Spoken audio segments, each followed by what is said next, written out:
Welcome to this week's episode of the Ambitious, Awakened, and Aligned podcast. If you've been following along lately, you know that something has been brewing, and I am so excited to share with you exactly what that is. So, what we have coming up is something we've been working on for almost a year. It is a curated, powerful women's leadership and lifestyle festival, and it's going to be hosted at the Pillar and Post in the stunning Niagara-on-the-Lake.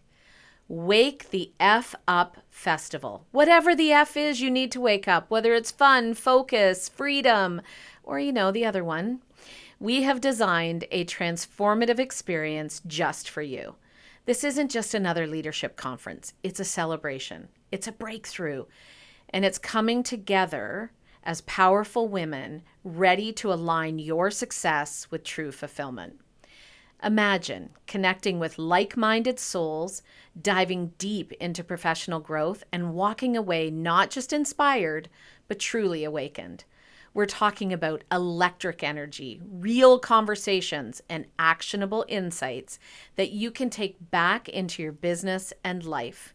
We've got an amazing lineup of speakers, including the powerhouse Olympic champion Elizabeth Manley, the unstoppable swagger coach Leslie M., and so many other absolutely powerhouse women who are ready to pour all of their gifts into you.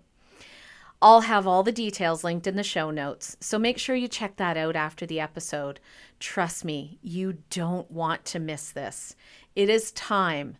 It is your time to find another way to actually lean into being ambitious, awakened, and aligned.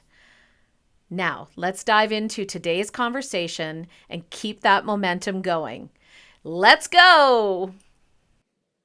Welcome to this week's episode of Ambitious, Awakened, and Aligned. This week, we're going to peel back the layers on perfectionism, something very near and dear to my heart, and I'm guessing many of yours as well. It's something we battle. It's something we navigate through. It's something we talk about in life and business on a regular basis. It's something that, we hear the gifts of imperfection. And yet, this is one of the things that we consciously have to pause on all the time. If we really, really want to continue to build a life that you love and build a business that you love and grow in your leadership and your relationships, perfectionism, it really doesn't have a seat at the table. It really kind of destroys all of the great opportunities to evolve and grow and plant seeds and see what happens. And so, I've definitely had my own lifetime experience with perfectionism. And I think that if you really spend some time thinking about where's the root of perfectionism, that's a great place to start. For yourself, if this is something you've experienced where you sit in the dance of perfectionism, what might be that root cause? And what I don't want you to do is think back to the story and get caught in the story of it, but understand that it is an adapted behavior. It's something that has made you feel like you can control and will probably stem from a situation where you felt like you couldn't. So for me, I know that if I go back to my childhood, I felt that if I could do things perfect, that I knew that I had some sort of gifts in, then I was going to receive the love and affirmation that I was seeking. So now when we go to business and we think about the people on our teams and we think about our coworkers and we think about each other, even as a leader, your fellow leaders, just imagine how many adapted behaviors we have to begin with. And the fact that that's kind of where perfectionism stems from. So I think I started understanding perfectionism not that long ago, really. I think I would say to you, if you met me a decade ago, I think I would say to you, it's a superpower. I felt that it was something that I was always seeking, that one tiny extra detail, that one little thing that would make something perfect. And now sitting here today, what I recognize is it was lost effectiveness, lost productivity, so many things that from a business owner perspective didn't launch that could have been the $1 million idea sitting here today. And also it's a dream killer, it's a vision stealer, it's a opportunity missed. It's so many things when we spend all of our time in there. So I think back to when I first started my business and left the corporate world. I actually went down the route of buying a franchise in the personal development space. And the reason that I chose to go that route was because I had come from corporate and I understood that. I didn't feel really confident about launching my own business. So it was a bit of a crutch. And so, but it was also a really good learning ground. So I purchased Focal Point, which is Brian Tracy's coaching arm. And I learned so much. They have such a fabulous team of people, fabulous leaders in the organization. Brian's influence and his right man, Cam, really gave me the foundation for what would become what is today. And much of that was to learn that you ebb and flow with your clients' needs. And when you don't focus on you and you instead focus on what the people around you need and the people in front of you need, it removes that perfectionism chip, let's call it. And I realized quickly as well that a lot of the perfectionism comes from it's born in business because we are naturally in cultures there's an underlying realm of fear around doing a great job and being the best at what you're doing, and if you want to evolve in that organization being able to show that. And so we just want to be really mindful of it. But in that process of buying the franchise, I had someone say to me, you will only ever be able to get to 80% of a decision where you feel yes. And when you get to that 80%, if you've got that hell yes at 80%, then you jump because you'll never get to 100%. You will always find another question. You will always find another thing that you could make just a little bit better. And so being really conscious of you've got to get to the 80% hell yes. So that's really vital. And then go and see what happens. The other thing that I learned through that experience was something called flight plan. And the flight plan is all about the fact that obviously there is a flight plan created for every flight that leaves. Thank goodness. That just makes us feel better. And so we're flying from Toronto, Ontario, Canada to, let's go to California. We're flying into Los Angeles. There's a flight plan to make sure that we get from A to B successfully. And that flight plan is only on course 1% of the time. 99% of the time, they are adapting to what they are experiencing while flying. And that was life-changing for me to recognize we could create a plan. But what really we needed to learn the skills around were being able to adapt, be flexible, see the things that are working, see the things that you need to adapt to. And then, my husband just today was drift and shift. So you can drift and then shift. But anything that you launch, you're going to have to find some adaptation throughout that and learn and grow as you release that out into the world and look for those moments to do that. So I'm wondering if you pause, if you can think of a business opportunity that, or a vision that you had, or an idea you would have liked to share.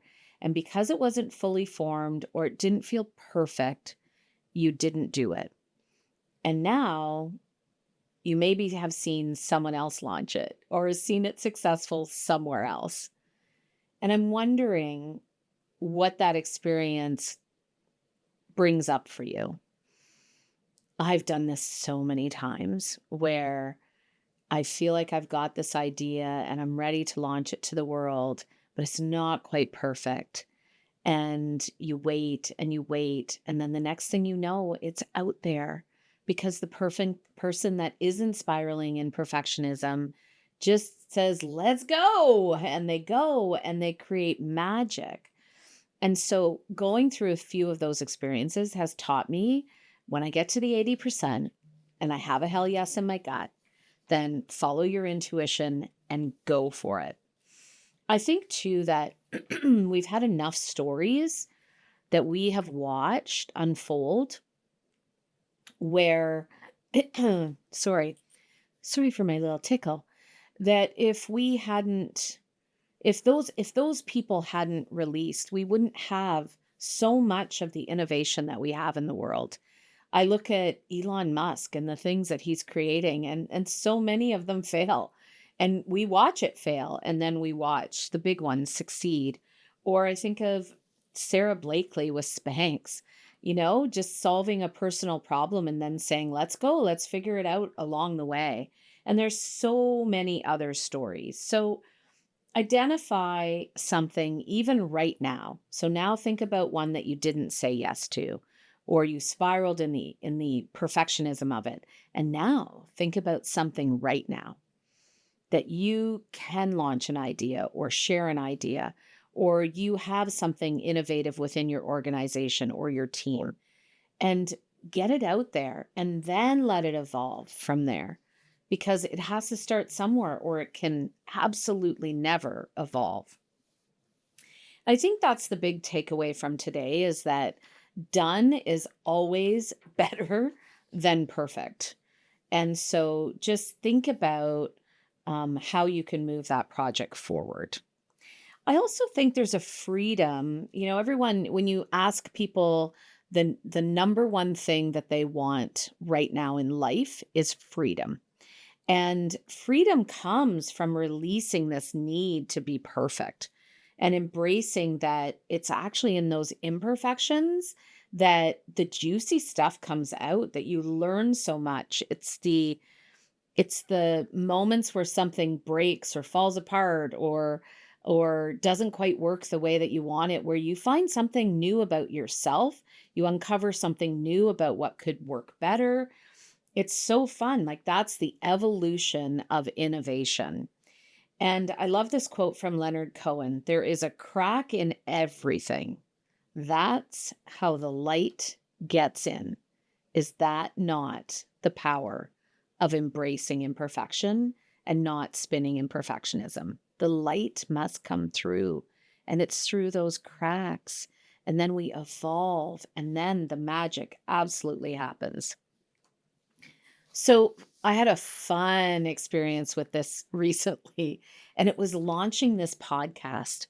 And I've been so excited to come back to this moment of sharing about what that was like for me.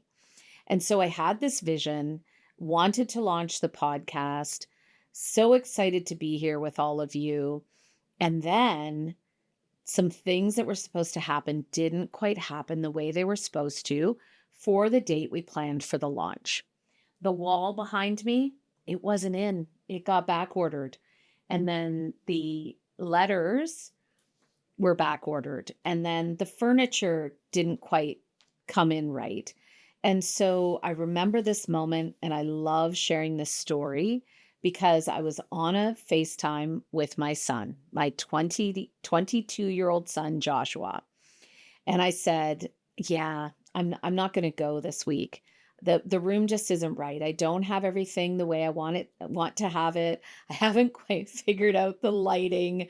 And he's a film and videographer, just graduated university. And so we've had some really good conversations about perfectionism in his field and what he's going to navigate, because he wants to put great product and videos out to the world. And he said, Mom, like you have shared with me, it's go time. You chose a date, you chose a time to say yes. Go for it. And then at some time in the future, you'll be able to say to people, see, it wasn't perfect. We didn't launch perfect. So if you go back to the very first podcast, we did not have the wall behind me. We did not launch perfect, and we went for it. And we grew and we adapted. And we're still growing and adapting. We're still in our like baby phase. We're still in this like newborn phase of the podcast. And so every week we're learning something new about lighting and sound and content and what's important to you and what do people want to hear about and what might I have a voice to share something about. And it's been a constant evolution only in the last few months. So imagine I'm sitting here a year from now, all the other things that I will have learned and what I can share with you in that experience of leaving perfectionism behind and instead just stepping in and letting it evolve, learning the things, knowing that the first couple of podcasts didn't sound great, didn't look great, and yet we trusted and put it out into the world anyways, because that's what allows this now to look that much better. And again, a year from now, I can't even imagine what it looks like. Anyhow, so then we've launched. I'm so excited for the first recording that we are going to do in the studio. And we had been away at the cottage and it had been a really hot, humid week here in Ontario. And for some reason, our air conditioning had kicked out while we were away. And so we came home to this wall completely off the wall. And then I felt off the wall. It was just this moment of we were so excited when it came together, and then it fell apart. And then we had to put it back together. And even just sitting in that experience of things don't always go as we hope or expect. And yet the magic comes when we just lean in, be an allowance, don't apply meaning to every situation like that, and really just continue to ask, what am I meant to grow here? What am I meant to learn from this? When you think of every single tree or plant out in nature, because nature teaches us so much, they don't all grow the same way. That seed is planted, you don't even know if it's going to actually grow into something. And then they all grow different. Their branches grow different, their limbs grow different, the roots underneath would be different, the leaves present different. That's what all of our experiences are like. And yet they trust. They trust in how it will flow. And that's our opportunity to trust. And again, I think the biggest thing is to look at when you're 80% with a big hell yes, then it's time to go. It's go time. Well, thank you so much for listening to this conversation on imperfection and perfectionism. And I think we're going to continue to get caught up in it. It's having that heightened sense of awareness where you can catch it, you can sit with it, you can giggle about it because now I can do that. And then you look for how you move forward in it. So, my friends, please share your stories. Please, this is how we learn when we listen to each other's stories about where we got caught up, where we tripped up, how we've grown. Let's continue to share and keep having this conversation. And again, you are whole exactly as you are.